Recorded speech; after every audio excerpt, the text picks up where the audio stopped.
এই মেসেজটা আমার বন্ধুদের জন্য মূলত।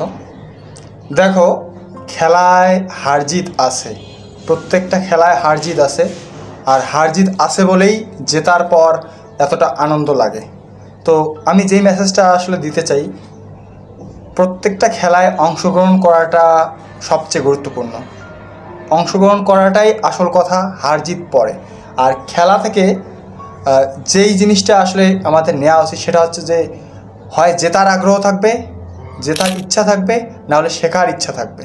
কখনো হারার বা হার মানার ইচ্ছা কখনোই থাকবে না, সেটা জীবনের যে কোনো ক্ষেত্রেই হতে পারে। তো আমাদের টার্গেট বা আমার বন্ধুদের সবসময় টার্গেট এরকম হওয়া উচিত যে আমরা হয় শিখব নয় জিতবো, কখনো হার মেনে নেব না।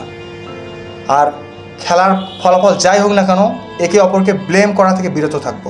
আমরা যথেষ্ট প্রত্যেক প্লেয়ার কিন্তু চেষ্টা করে থাকি খেলার মাঠে দুর্দান্ত খেলার জন্য, কিন্তু অনেক সময় হয়ে ওঠে না বিভিন্ন কারণবশত। নিজের চেষ্টা কিন্তু সবাই করে, হারতে কেউ পছন্দ করে না, সবাই জিততে চেষ্টা করে। সুতরাং ব্লেম আমরা কেউ কাউকে করবো না, নিজের শেয়ারটা দিয়ে খেলবো। আগামী দিনে আমাদের আরও একটা ম্যাচ রয়েছে, সেই ম্যাচে দুর্দান্ত আমরা পারফরমেন্স দেখিয়ে জয়লাভ করার চেষ্টা করব। একটা কথা আমি আবারও ক্লিয়ার করে বলছি আমার বন্ধুদের, হয় শিখবো নয় জিতবো, কখনোই হার মেনে নেব না। তো বুঝতে পেরেছো আশা করি তোমরা নিশ্চয়ই। আর কাউকে ব্লেম করব না, যা হয়েছে হয়েছে, অতীত ইজ অতীত।